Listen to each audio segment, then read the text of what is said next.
Welcome to The Looking Glass, a podcast exploring the relationship between people and their creativity. I'm Neil Cowley, and this week I'm talking to British rapper Speech Debelle. Speech famously won the 2009 Mercury Music Prize for her album Speech Therapy, despite being relatively unknown at the time. This catapulted her into the limelight, and she has since released 2 more studio albums, as well as moonlighting on Celebrity Masterchef, thanks to her passion for cooking and fulfilling roles in the arts in championing the plights of struggling artists. In addition to all this, she now also enjoys a very successful career as a voice-over artist. We catch up with her in July 2020 from her London home.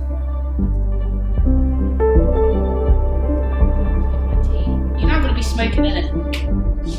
Well, it's your house. Alright, good. What, you think I might object to you smoking in your house? No, I'm just saying no. I feel like when people are smoking, you can hear them smoking. Oh, that's all right, isn't it? Okay. I don't care. Okay. Smoking what? Wait, I don't smoke anything else, you know. What do you mean you don't smoke anything else? You I don't smoke anything else. Everyone thinks I smoke weed because I have dreadlocks. Right. So whenever people go to put some weed, I'm like, no. They're like, what? Super offended. Well, you just smoking tobacco? Yeah, I just smoke a cigarette. Yeah. Weed does not work for my mental health. Well, yeah, that's probably true. Yeah, I know it is. But then I'm presuming I've seen you many times in the past on weed, haven't I? No. You've not understand we've known each other. I wouldn't have been smoking weed. It's if there's been once, I doubt it. I highly doubt it. Hang on a minute. You sat on a rocking chair outside the back of my studio in where I live. Smoking roll up. I'm trying to remember now. Yeah, I wouldn't have been smoking weed. I promise you. I stopped smoking weed when I was like 20 years before I even done the first album. When I realised I couldn't handle it, and that stayed. And on a couple of occasions, I smoked like in the house.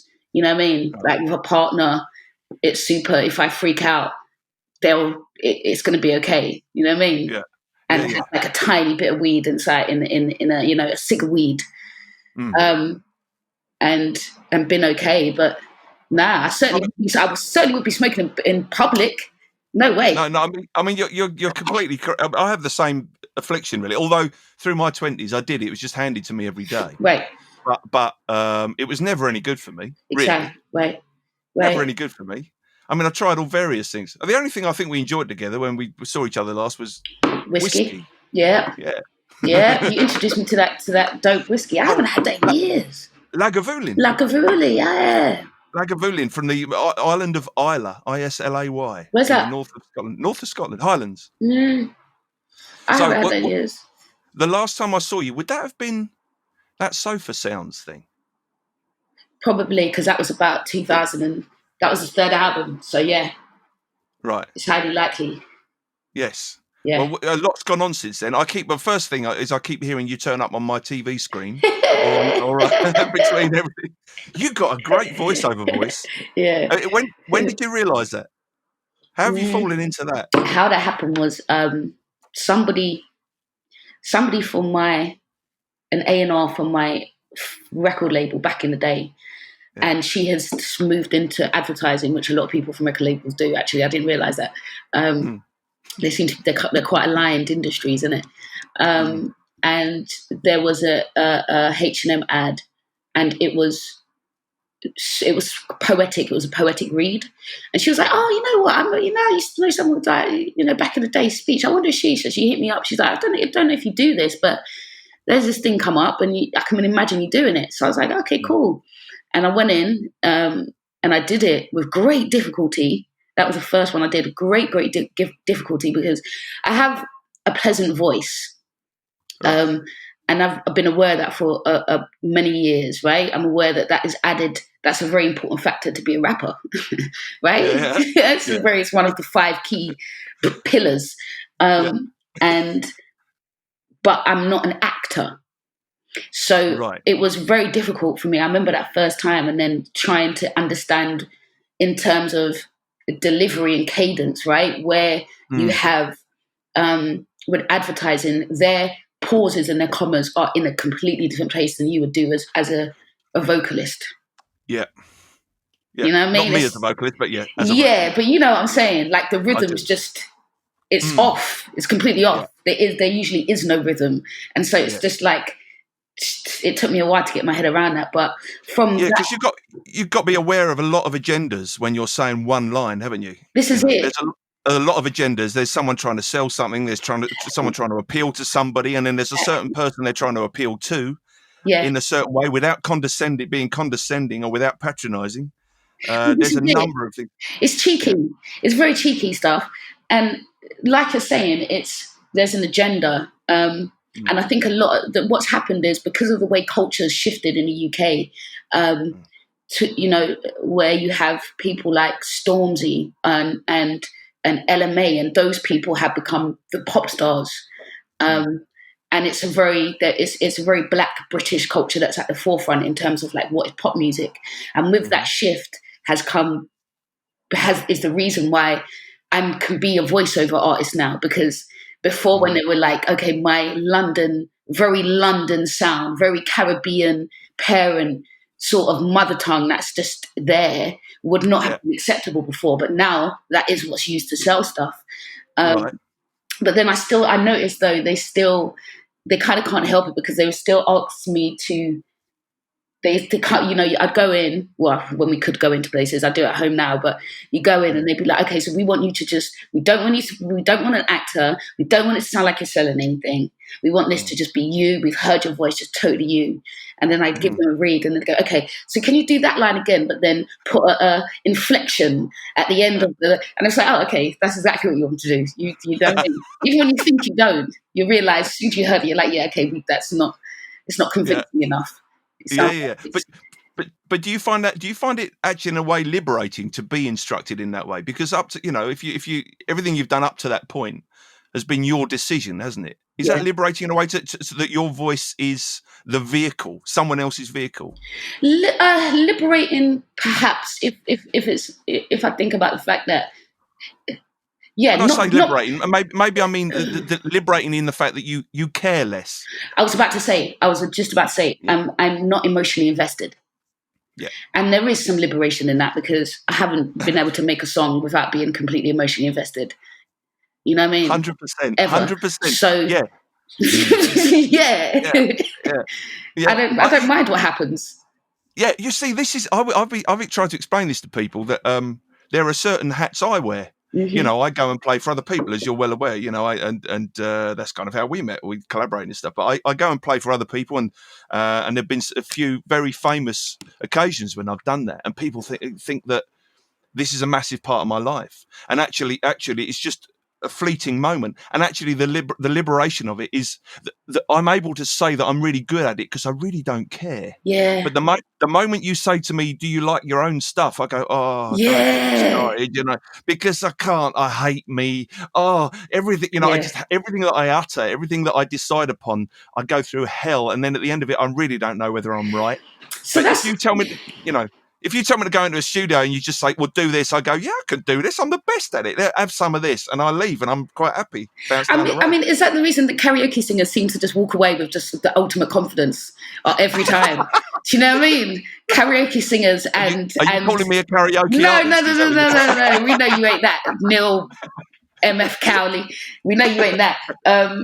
But just, karaoke singers and people that do like cover bands and that, they're just wildly confident. Oh, they're always happy after every song. They're like, "Yep, nailed it." Oh yeah, you're right though. But I engage in that as a tonic. I've still got a covers band that I joined when I was a kid, playing soul music. Yeah, and I'm part of the rhythm section. You stick me between the bass and the drums, and I am you're killing it. Yeah, I'm cocky as hell. Quite slappable, really. Yeah, because all it does is require me to just do apply the skills that I have. Yes, it doesn't ask me to apply. Well, it does apply. I do apply heart because I love it dearly. The ego doesn't have to be there though. It doesn't have to be there to try and protect you in case people don't like it or because it's coming from you. It's coming from really, really from you. And if people don't like it, then ouch, that's going to hurt. So how does that then, when it comes to your own material, Yeah. how deeply does that affect you, and how often can you do it? Does it injure you when you do it? Do what? Create an album, create an album for yourself. Yeah. You know, does it pain you to do it? Is there a pain at I've retired after every album. all? Right. And I thought the last time was the last time. Right. After the third album. So after the album with the work and that on it, and I had Pack, I was convinced that that last time was the last time, more convinced than I've been any other time. And Okay. like truly, truly convinced to the point where I'm a relationship manager in the Arts Council. You know what I mean? Like I really thought my life was going to be different and I was going to take a different path. And I feel like that after each time, because it's so tiring emotionally, spiritually, mentally. So it's pulling from every part of me. It's pulling from the logistical side when I'm thinking about, all right, well, even just to get to you, right? To get to you, to go and work with you. And what day is that going to be? This is simple, everyday minutiae, but I'm doing that with every musician and every composer, and you know what I'm saying? Yep. And so it's pulling at me logistically, but then also it's pulling at me in a creative place where, okay, I've got there, I've pulled up, we're at the studio, all right, parking, I put parking in the car, not another ticket, did that, right? You know what I'm saying? I ain't even started talking about music yet. Yeah. And, you know, sat down, right, all right, cool, let's have a whiskey, let me get, right, what's my ideas again? Let it come through, right, this is it, and I've got to communicate this. I'm not a musician, so I can't sit at the piano and go, Neil Cowley, this is what I mean. Right? Yeah. So I've got to go, right, how do I explain this? Because I'm not, you know what I mean? It's not like I can be like, you know me, I don't know what chord it is. I don't know. Yeah. I know what it's not. Yeah. But I don't know what it is. So, you know, so it's like, it's all of these things that end up, by the end of it, me being like, I could just sleep for 3 weeks. Yeah. But then doesn't the whole nature of the process affect the outcome in terms of, you know, I find quite often that, let's say you've got 10 tracks, those 10 tracks actually illustrate more the process of putting it together than any preconceived idea. How do you mean? How does it show itself? Well, you know, like you're saying, it's about the parking, it's about the logistics, it's about how I can get to you, it's about how I explain myself. I find like, just, I mean, when we worked together, when we sat down with each other, there's a discovery. You're meeting people every day. I mean, that's tiring in itself. You've got to introduce yourself to new people. First time we met, we hadn't met before, and there's a preconceived idea and a nervousness, and you know. And you drove down to where I live. In fact, the second or third time you drove down to where I live, my dog was dying. Do you remember? I do remember. And I gave you a bottle of whiskey and said, "Please, thanks, Pete. I tried to get hold of you, but you might as well go home because the dog's dead." Oh God, yeah. What a sad day, man. It was. But, you know, all these things, all these journeys and all these logistics, as you say, they do become part of the process. They reflect within the music, I think. Yeah, I think they do reflect in it. I think it's like it's not fast food. It's a 3-course meal. That's right. From you know, even the very last stages of an album, when you're looking at mastering and you're looking at what order the songs will come in, even that in itself, even thinking about what order the songs will come in, when you've decided on what songs it's going to be, and you've really got to think about what kind of experience am I intending for people to have. Oh, I mean, album running order is a science. It is. It's a science. It is. Do you know what? One thing my A&R told me on the first album, he chose the running order in my first album. I had no experience of any of that. When my first album, I had no experience of anything. And he was like, you know, the best way to do order is to do it as a smile. Right. Either a smile or a frown. Okay. But either concave or concave. Oh, nice. Like move energetically. So you either start up here like this and you grab them. Yeah. And then towards the middle of the album is where you're at the most, you have their attention the most, and is when you give them the most sort of intimate parts of you. And then you say, okay, we're going to come out of that now. And then you end off with a bang. Do you know what I mean? Yeah. And that's right. I think I've used that. I've used that technique on every album. Um, Well, I've got into conversations with people recently talking about this. When you can, the discussion was when you can get away with two slow songs together, and that's like if you've done your job right up to track 6, you can get yeah, away with 6 and 7 being slow. yeah, But 3, forget it. no, You know, and yeah, if you haven't set it up right, then what, there's like a chorus into track 2 of a slow one, and you've lost them. yep, They're gone. yep. And especially now though, because like, unless it's a particular artist, right? Mm. I know if Solange drops in the album, I'm going to listen to it. I'm going to play it at the start and play it to the end. I know Yeah, there's certain people, Masego, there's certain people that I'm going to do that. But now, 90% of the time now, that's not the way I consume. And it's probably yeah. not the way most people consume. And it's interesting because this is going to be the first album. Even the last album, 2017, that was started probably like 2013. So it was still the back end of moving into the kind of digital, the Yeah. Spotify's and the things like that. It was still the back end of that. So I didn't give that even that much consideration. I'm still making an album to be consumed as an album. This is going to be my first time making an album where it's unequivocally a playlist era. I mean, that word playlist, that's a word that comes up more often than not now. You know, when you say album, people replace it with playlist. It is a different mindset. Yeah. And Shuffle. Shuffle, yeah. And I've just put an album together, and it was so joyous to put it in an order. Yeah. You're right, limited amount of people will listen to it in that order. Yeah. But it's important for the legacy. There's this sense of a legacy that you have for yourself. It's just to look yourself in the face. You mentioned let's talk about the first album just for a moment, because you mentioned it there. I mean, no one can talk to you on this level without mentioning the Mercury Music Prize. I mean, that in itself is a phenomenon. And I've spoken to you about that on a personal note a couple of times, and you've always been super positive about it. And you said something which I really stuck with me, and I went, yeah, damn right. You went, yeah, of course I'm glad I won the Mercury Music Prize. What would you rather not? Would you rather, as a person, would you rather not win the Mercury Music Prize? Screw the talk about it being a poison chalice. No, I won the Mercury Music Prize. You can't take that away from me. I mean, do you still feel that way? Absolutely. Everything I do now, like I just said, when you're talking about voiceovers, and you're like, I'm hearing you on my TV all the time. Would I be doing that if the person who didn't introduce me to voiceovers because I was a rapper that they knew? Mm-hmm. It's all aligned. Whatever the branch of the tree, it's all coming from the root. It's all coming from the source. And the winning the Mercury, even the thing is, right, I got a very stark reminder of what country I lived in when as soon as I was what's the word, when you've got you're one of the 12. Oh yeah, well, as soon as you were nominated. Nominated, thank you. Yeah. I got a straight away reminder. I know you know where you're at, right? And that was because I was doing an interview, and they were like, I think they may have asked me, what's my chances? Do I think my chances of winning are? Because remember, at that point, nobody knew who I was. It was like it was just this complete left field. I don't even know who this artist is, much less them being nominated for Mercury. I didn't have any kind of pop songs or anything like that. I wasn't all over the radio, so they were asking me what I think my chances were. And I said, I think I'm going to win. I'm going to go. Oh, that's a big mistake saying that. They were like, we are British.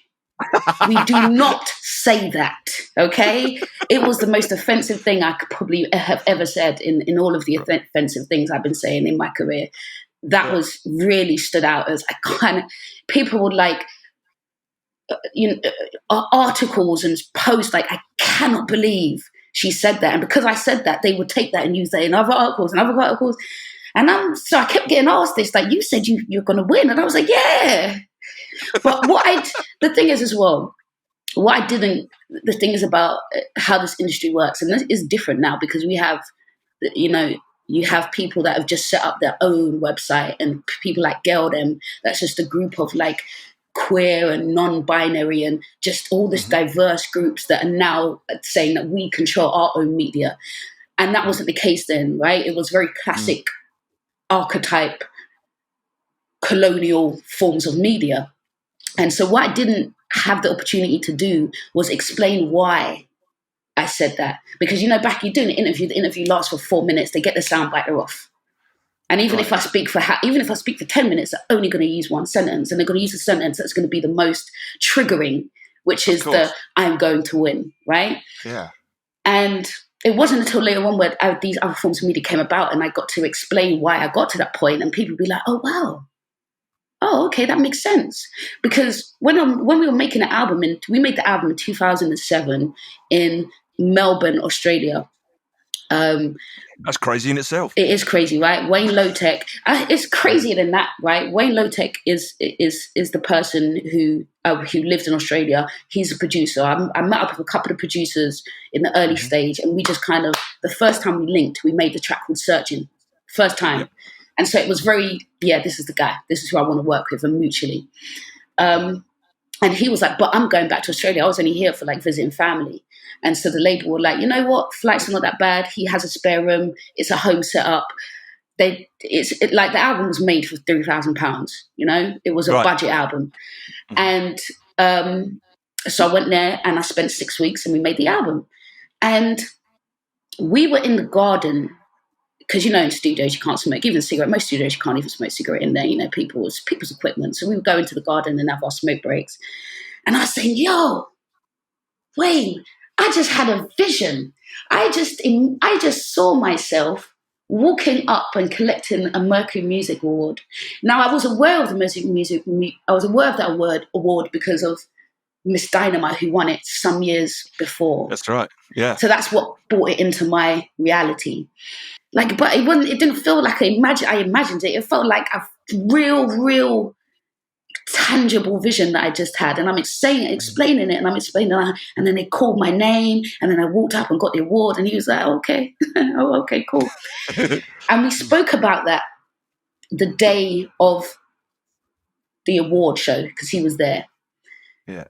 And I said, Wayne, remember I said to you I had a vision? He was like, I know, I remember. And I was like, I'm so glad you remember, because no one would believe me. If you didn't remember, you're the person now that makes it official. Yeah, I'm not making this up, Pete. You know what I mean? And he was like, no, I remember. I thought he was. I don't think you realised what we were trying to do with £3,000, because he was like, no one's going to hear this. Right? Because it's a budget album on a tiny label where there's a million other people doing what we're doing right now. And so he was like, she thinks that she's going to be the one. Okay, I'm not going to take that from her, right? Mm-hmm. So for me, by the time the albums come out, right, the first single came out in December 2018, October 2008, sorry, Spinning. Yeah. Mm. It came out 500 copies of a white label. By January, I was still at my full-time job. By January, I was having to do my interviews on my lunch breaks. And what I would do is get them to pay for my lunch. Right, so I'm doing interviews with like Guardian newspaper. Yeah, cool. Yeah, got to go back to work. Yeah. February is when I did my first show. So first time performing my own music with a band in man, I can't remember it's the venue, but it's a venue that a lot of people do their first run in, and that's when there was I got my booking agent, because he had turned up and he was like, I'm a booking agent at Coda. I was like, I don't know what any of this means, but sure. You know what I mean? Cool, come on board. And then, so this is happening and I'm thinking about it, and I'm starting to do shows now, and I'm doing a show in Old Street, and there was this woman there at show, and Body Love came on and she was rapping every word. And I'm watching, I can see her. And then after the show, my manager at the time come up to me and she's like, you see that lady that was rapping at the front of the stage? She is one of the people that choose the 300 albums to be a part of the Mercury. Yeah. And I'm like, okay, so this is the first time Mercury's come back up again since I've had my vision. And so I'm saying, oh, that's interesting, because this is feeling familiar.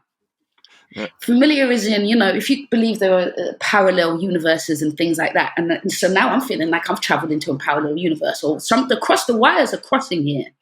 I'm saying, okay, that's interesting. So this is happening and it's speeding up. And then, so by the time it gets to me being nominated, why would I not think that I'm going to win this award? Right. You've seen it in the runes, in the stars. Why would I not think that? For me to not think that would actually be going against who I am as a person. Because ultimately, if I believe that the universe works in signs and symbols, which I believe it does, I feel like I've been getting couple signs. So then I'm going to turn around and say, no, I'm not going to ignore them. No. No, I'm going to lean into it. Yeah. Because if it's for me, then I will collect. I'm loving that moment, because you were given the perfect moment to be so British at that point, having had all the signs and to go, no, I really don't. Thank you. Thank you. Come on, let's stop playing around here. And as well, this is a different time. Now, this is 2020. We've had internet for a long time as well. People know that this is that. It's bullshit. It's nonsense. You know what I mean? It's nonsense. You say you had a full-time job at the time. What were you doing? Market researcher. Okay, because around that time, I mean, when I look at the sort of what you were up to at that time, you've been homeless. Am I correct in saying? Before that, for a couple of years, I was in hostels. Me and my mum had a big argument, and we were arguing for years. Actually, we had a very classic like mother teenage daughter episode. Good 4 years of that, where we were just it was screaming matches. We couldn't communicate. But again, that fed later stuff, because you ended up on BBC 4, I think, talking about homelessness. Yeah, I did. I presented the documentary, and the thing is as well. In that time is when I wrote a good portion of that album. So the album starts off, I think, with searching 2 a.m. in my hostel bed, eyes then red, belly ain't fed. I got butter, but I ain't got bread, and I'm smoking on my last cigarette. That was me in the hostel, being like, I don't want to call my mum and ask her for money. Nah, I'm not doing that. But I don't have any. And one of the people who lives in the hostel had some bread in the freezer, and I was like, I'm just going to go and take a slice. You know what I mean? And then that was like, all right, I might as well write. You're at the bottom of the bottom. You might as well write. Right, this is a good time. But I mean, that's very obvious when you listen to when you listen to also lyrics like "Daddy's Little Girl."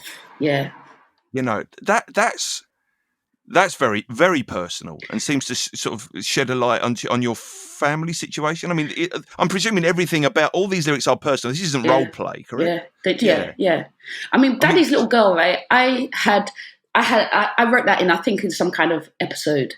And the reason I say that is because I remember sitting down, and that was the time when I used to write with pen and paper. That was before notes in phones. And I remember sitting down to write that song. And I think I got maybe 2 lines in, and then I just felt like I blacked out. And then when I kind of came back to, I was looking at like 4 pages of words that I don't remember writing. It was just one of those moments. And I was like, okay, I'm not sure what happened there, but okay. And it went into the file with the other songs. And so when it came time to do the album, I'm looking through, okay, here's one, Daddy's Little Girl. And I've done the track. I knew it was in a particular tempo, because when I'm writing this at that time, when I'm writing the songs, I know the tempo, I know what kind of sounds it is, I know the vibe, so I could explain that. Wrapped the whole track on like just a tick, a click, right. And then we started building up around it. And okay. Yeah, and then I was in a meeting with my A&R when we were talking about what songs were going on the album. And he said, and he was like, Daddy's Little Girl. And he was like, man, I wonder what your family would think of this song. And I hit me like a brick. Right. Because I'd never, up until that moment, realised, I'd never even considered what I'm saying here. Really? I haven't considered what I'm saying, much less what other people are going to hear me say. Like I'm talking about my siblings. I'm talking about how it is when I look in my siblings' eyes and they have the same eyes as my dad, and it hurts to look in their eyes. And I love that. I love that. Yeah. I'm like, oh my God. Yeah. And that was the first time I was gripped in the fear of like, I can't believe I'm going to do this. See, I find, yes, I'm very interested at the point which you decided to make that brave move. And clearly it wasn't at the beginning. It was subconscious up to that point. Yeah. I mean, it's funny you should say that, because I've got a similar situation in my family. I was a secret. I was my dad's secret for until he died. Yeah. And then when he died, I introduced myself to my brothers and sisters. Yeah. And that was a big moment for me. And at his funeral, I looked into their eyes and saw me reflected in there, and I saw my dad. Yeah. So I understand that experience. But whether I don't lyricize, so I don't get to sort of put that into words. And the question I have for myself is, would I? But you did. But it's interesting that then you suddenly came to a point where you went, shit, I'm going to do this. Yeah. Yeah, because even Because when I was writing, and when I am writing, as I've got older, I've probably tapered that. That first album, I don't think you're going to ever hear me as brutally honest as that first time, Right. because I've learned one of the toughest things for me to have to go through was the fact that I spoke about my mum in the first album and how we argued, and Right. that now lives in the world, and there isn't really any context to that. It's just a statement, and people hear that statement and come to their own conclusions. I haven't really given her a voice in terms of her truth in the situation. Yeah, that's very true. I haven't caveated it with anything. Yep. I wasn't talking about the fact that she was screaming at me because I was out on the road doing the things I wasn't supposed to be doing. She was trying to protect me as a mother in the best way she knew how. And I was rejecting that. So I didn't explain any of that. I just talked about, and I got kicked out. Yeah. And that's all people have. And as I've grown and my relationship with my mum has mended. And that's my greatest regret in life. Right. I was going to say that. I mean, do you look back at that? Are you annoyed at your naivety in that sense? Exactly. It's my only regret I can think of in life, honestly, that I would say if I could take something back, because that was me being naive and not understanding that we share experiences. We don't have a solitary experience with anybody. It's a shared one. So therefore, what I take as this, you did this to me, you did that to me, it doesn't even exist. It's not even real. It's just some stuff I made up because I'm taking from the shared experience pieces and then telling you a whole story or telling myself a whole story. Yeah. So you talk about your mum, but you obviously we have your dad. I don't know your situation with your dad, if you don't mind me asking. What's the situation with your dad? My situation with my dad is my dad was a DJ. That is where I've come to in my therapy. My dad was a DJ. And the reason I say that is because I had to understand my dad's story to understand how I've been affected in a way that I've been affected. And it's simpler than I made it. When I was young growing up, abandonment was all I understood. Yep. Yeah. Yeah? That's all I had. Abandonment. And I didn't know anything about him. So all I had was this huge story that I've made up about the possible reasons why, the fact that, he's my siblings, he's dad to them, he's not dad to me, and all of this stuff that I made up. And through therapy, it was like, but who is your dad? There was a point in with my therapist, I'll never forget it. And I'm talking about my dad, and he goes, wait a sec, is your dad alive?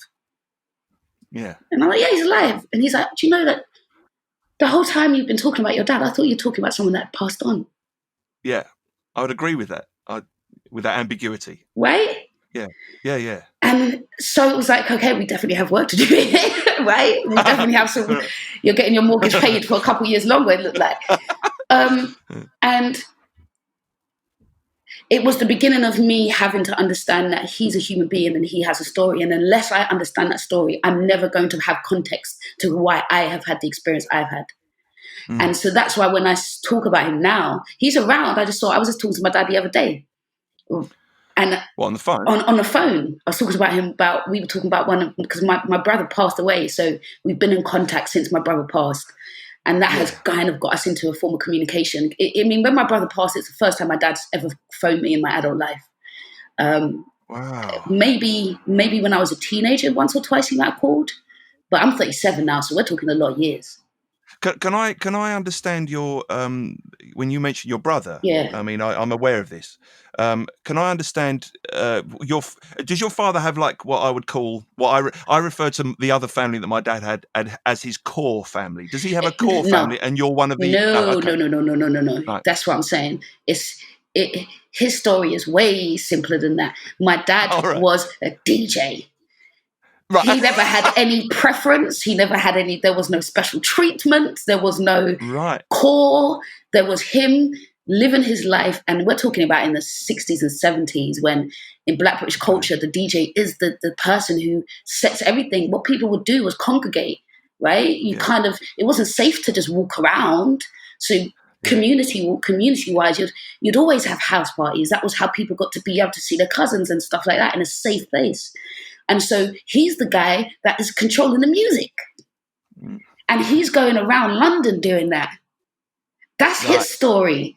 So if his interest is in women, this is his life. He's just living his life. He's not thinking about, I'm Corinne over Delroy, Jasmine over Sabrina. Yeah. What? He's not even thinking about our mums. You understand? He's just traveling around playing music, linking gal. Right. Right. That's what he's doing. Okay. Right. Yeah. And his story. So have you got a blood brother or sister, like pure non-half brother or sister? No, my mum only had me. She didn't want to have any others after me because she didn't want to have. That's just like me, you know. This is uncanny, actually. It's just like me. Yeah, my mum told. In fact, my dad was wandering around, you know, the UK being a piano player. So this is very similar. These musicians, man, goddamn. Yeah, I'll tell you what, you know, and he had 4 kids he did have a family. He had a wife and a family, and he had 4 kids, and they were 25 years older than me. Do you think there's more that you're aware of? Yeah, I think there's more. Yeah. I think there's more. Yeah. But he's gone now. He's passed, so I don't know. Yeah. Yeah, it's interesting you had that little unit with you and your mum. That makes it very intense, and it also means when you rebel in your teenage years and you fall out, that's also intense in the opposite direction. Oh, definitely, because I think I took out a lot of my abandonment issues with my dad, with my mum. You know, there was probably a lot of in a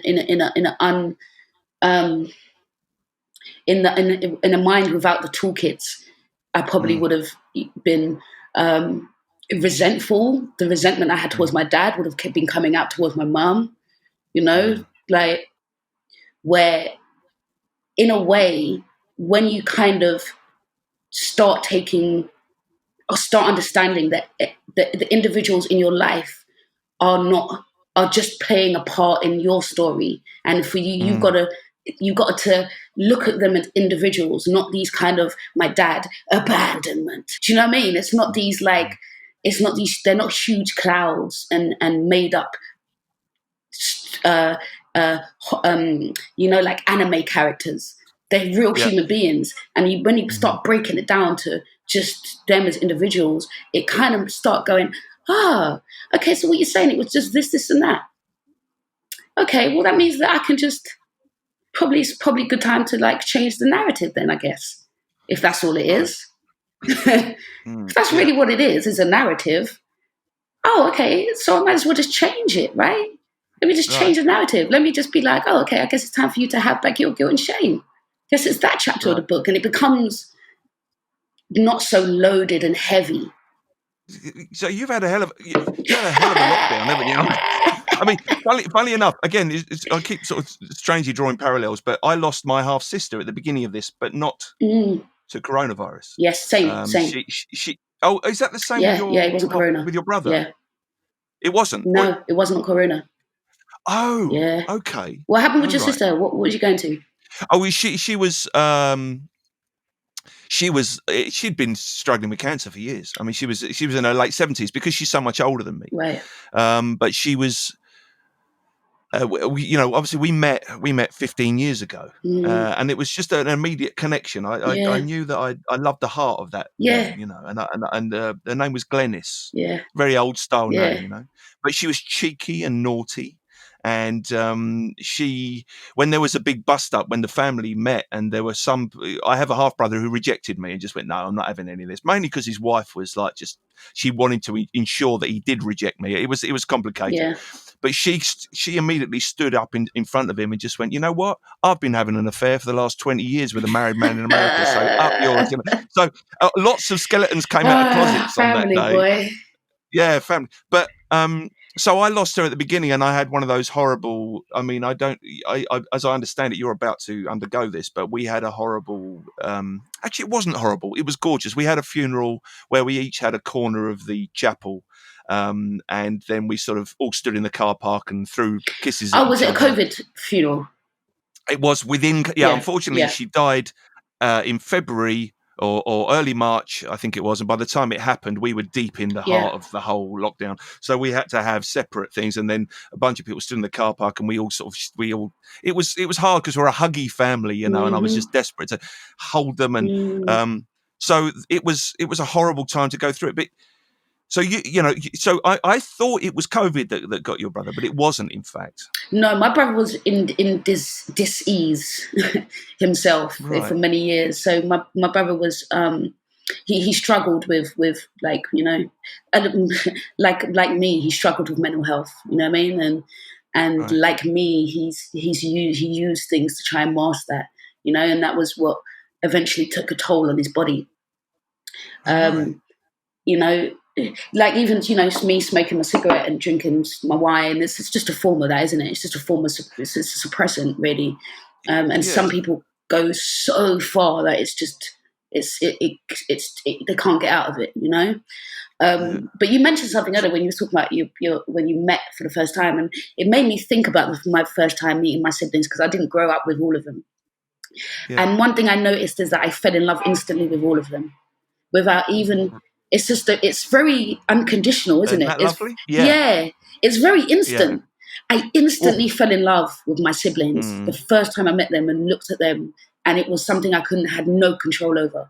It was instant love, and it's remained that way. Yeah. I think that's an incredible thing you've just highlighted there. I hadn't thought about that, but it is true. Is something actually more rewarding having to wait 30, as I had to, I had to wait 30 years. And then I sat down on the chair and I crossed my legs, and my half-brother who I just met crossed his legs, and someone shouted, "Look at the pair of you. You're crossing your legs the same way." And then instantly you thought, "Oh my God, there's someone there." You know, and I was an only child. I knew about these people. They didn't know about me, but I knew about them. What a burden for you. That must have been a burden. It was a burden that I wanted to. I just wanted to. My dad was never going to tell me about his half of me. He was never going to say, "This is what I'm like. This is how I thought. This is why I." Was he a man of many words? He was a man of many jokes. So exactly. Every week he'd ring up from the red telephone box, you know, and he'd put 10p in the phone. He'd ring us up and he'd tell a joke. He'd piss himself laughing at his own joke, and then the pips would go, and then he'd be gone.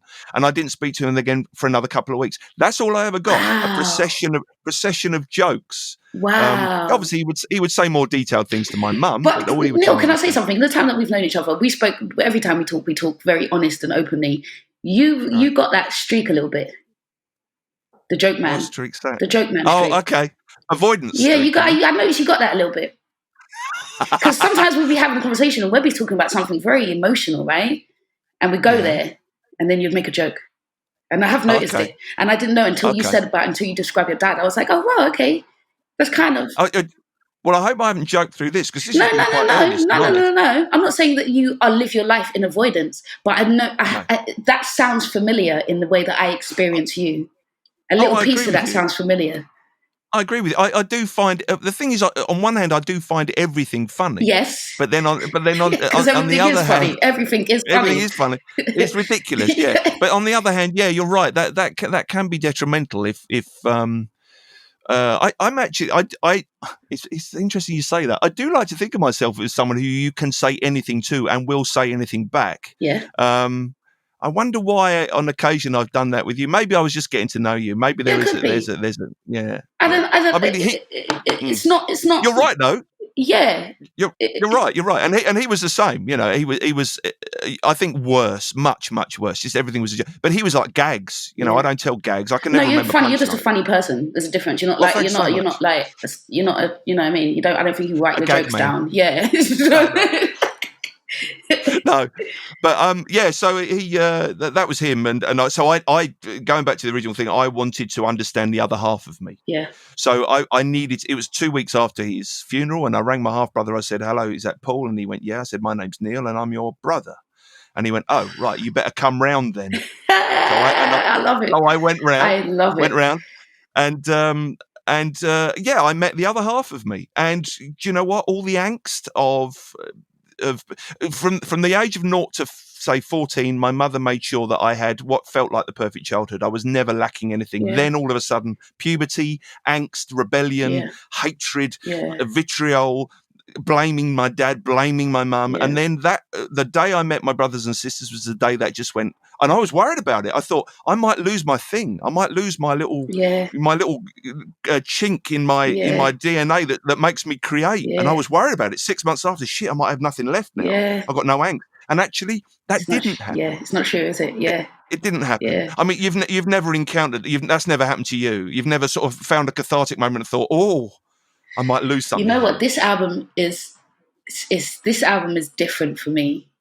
And it feels different. You know, just in what I've experienced in the last couple of months, like what I've explained to you. And not only is there a global pandemic happening at the same time, and these things are happening, and I've had great triumphs as well in this time. Or not just triumphs, because making an allegation was a triumph for me, but things that didn't have to were so heavy. Just that was nice. I've had some wins as well as losing my brother, and I'm in a very comfortable place right now. I'm comfortable as the woman I am, as the spirit I am. I'm comfortable in the place that I live, and I'm not. A lot of people have suffered through this pandemic in terms of their career, in terms of money. For me, it's been a smooth ride, right? It's in terms of stability. It's been there. And what's happened automatically without me, I didn't choose it this way, but I'm getting pieces of music and I'm listening to it. And then I just start freestyling. So, boop, this is what I've done so far on this album.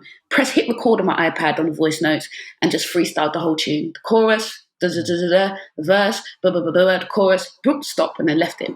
And then listen to another. Oh, I like that. Boom, another. Right now I've got 4 songs that are just freestyles. I have not put pen to paper not once. And I think what's happening is that where I've gone before, I'm a writer, I'm a rapper, I've got my story, I know what it is, I've got the narrative, so here's the sit down, this is how it's going to do it, and this is how what you're saying in terms of having that little, that's my character, I'm going to use my character flaws, and this is, I'm going to paint this picture, how lovely, where I'm not doing that, there's no need for all of these things to be in place. There's no need for me to be like, okay, so this song's going to be about this. None of that's there. I'm just listening to pieces of music and go, I got a song that I freestyle called Curry Mutton. And the whole song is me talking about how I make my curry mutton. I've never made a song like that before. And because I'm listening to it and I played it to my friend, she was like, yo, this is powerful. And it's powerful because it's the simplest thing in the world. I'm just talking about how I make my favorite dish. And that's what makes it powerful. It's not this. I can totally visualize that. Do you know what I'm saying? And so this album, what I'm making now is like, I'm realizing I'm getting out of the way. Yeah, totally. I was going to say, I think what you're saying to me is you almost feel that you've become a more proficient creator, more natural, and therefore you don't have to think. You're just a vessel, and maybe all that mattered all along was the music, and actually you and I would say the same for me, have just been getting in the way. Yeah. Exactly. Like the issues that, like, I've been getting in the way, man. I'm so looking forward to this album since it started, because it's just so far it's been the easiest album I've ever made up until this point, and it's probably going to continue to be that way. There was somebody, I had a list. You're on that list. I wrote down a list of people that I'd want to work with, and I said, right, here's a list of people, and I started at the top.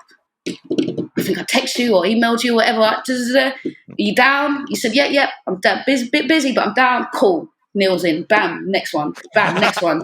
And I got to about the 7th one, sent a message, didn't get a response. Said, okay, I might come back. I might do. Because remember, I'm out my own way, right? So I'm not going to call you 2, 3, 4 times. I'm not doing all that. So I said I might come back. Right? Then I messaged him again just to make sure. And he was like, your messages are not coming through. And I was like, okay, cool. Because I wasn't going to give it a third try. Yeah. Because I'm getting out my way. And as long as this is going to be with ease. Because if I'm not in my way, then no one else can't get in my way. I was the biggest problem in all of the situations I've ever been in. I've been the issue, really. I've been the issue, innit? I'm the common denominator. So I'm like, Sure. I'm not getting in the way. This is going to be just with ease. And that's just to the point where I'm like, it would be maddening for me to be like, all right, this song concept and this is what the song's about. Okay, so I've got to think of the right music to match this song concept, and I'm pulling from the ether to try and get this idea done, when ultimately all I had to do was sit there, drink some wine, listen to it, nod my head and move my mouth. Yeah. Yeah, I mean, I love what you said about the curry mutton. To me, that's a really interesting fusion. It's almost like, we talk about fusions of genres, but actually these are fusions of you in a way. Like you're sort of, because I know how strong you feel about food. That's been evident because you're on Celebrity Masterchef of all bloody things, So, but I get that it's the same passion for you in food as there is in music, and almost it's quite a symbolic coming together of your brain that you should make a song like that, curry mutton, and then because of your experience, because of your ability, it then becomes a metaphor. The whole thing becomes just a metaphorical experience, where I'm going. and almost and you almost don't have to really say that much, as the suggestion becomes bigger and bigger, and it's the bravery to make it about the suggestion or what the things you don't say than it is to you. Like you say, you've got to get everything out in the first few albums. You've got to say it all. You've got to get your anger off your chest. But in this case, no. But that's also maturity as well, isn't it? That's also maturity. It is. Like, it's not like, it's not about the argument. No. I'm not trying to argue anymore. No. I can't be bothered. Yeah. Either we can come to an understanding or we cannot. I'll see, maybe we need some space. How about that? Maybe we just need some time and some space, But I think that about you. I think you're quite a peaceful soul, really. I can be. I've grown to be. Yeah. I mean, you can be belligerent. I know that, but I am generally peaceful. Yes. But I only have to have one look. I tell you what, there's something I saw. It's not going to what you expect. Something I saw of you that you posted. And boy, did it inspire me. You don't know. I think it was in the middle of the coldest of winters. You turned up in Zanzibar. Yeah. Just wandering around, getting excited about the place you'd found to live and the wildlife around. Oh, that looked good. That looked so good. That was my first solo trip.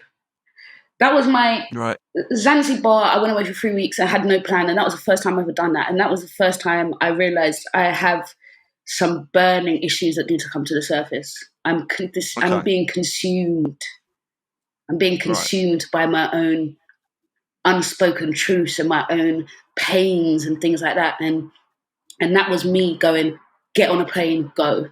Where are you going to go? I was watching an episode of Anthony Bourdain, and he'd done an episode Tanzania, and then he also visited Zanzibar. And I was watching it. I said, yeah, that looks pretty. That looks pretty. I'm going there.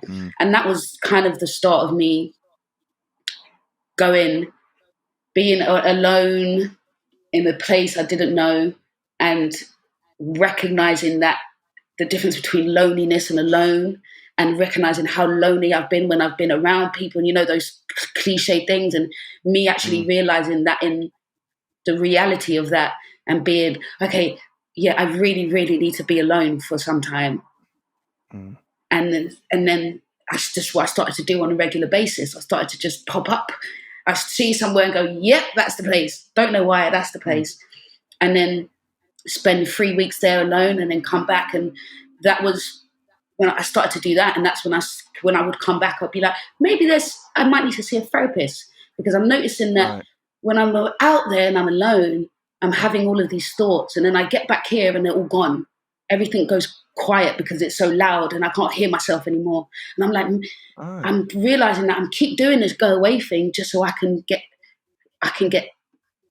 quiet in my spirit and go, oh yeah, that did happen. And oh yeah, I do think about this. And oh yeah, my dad, I still haven't had a conversation with my dad really. And I'm thinking about the fact that at some point my dad's going to pass, and I've got to have this conversation with my dad. All of these things, and so coming back and then going, okay, maybe I need some help because there's stuff happening here. I mean, do you think that your lifestyle, as as does mine, it allows you to have the freedom to go away and find those things. Do you think almost you chose your lifestyle in order to be able to find that part of you? Because you do have the liberty to be able. I mean, we don't at the moment because of lockdown, and that's one of the things that really makes me angry, is I don't have the liberty to just get up and go. Yeah. Or go and play or do a gig. But do you think that in a way you subconsciously chose a lifestyle where you could go away and do that because that's where you find your head? I chose all of it. I chose all of it, and I'm aware that now. I chose to be a rapper just so I could say things to myself that I needed to hear. I was never comfortable with, like, when I won Mercury and I became like I was out there, right? I'm like a pop star of sorts. That was really uncomfortable. Really uncomfortable people looking at me and asking me questions. Yeah. I just couldn't understand. To me, it was like, how did we get here? I didn't even really have an answer. And that was really uncomfortable. And it wasn't until later, a lot later in my life, when I could look back and I could say, oh, okay, I became a rapper because, all right, I had these things happen as a child and I need to express. And, okay, here's a chance. Here's me writing poems. And then also my dad has abandoned me, right? And my dad makes music. Oh, what's a good way of getting his attention?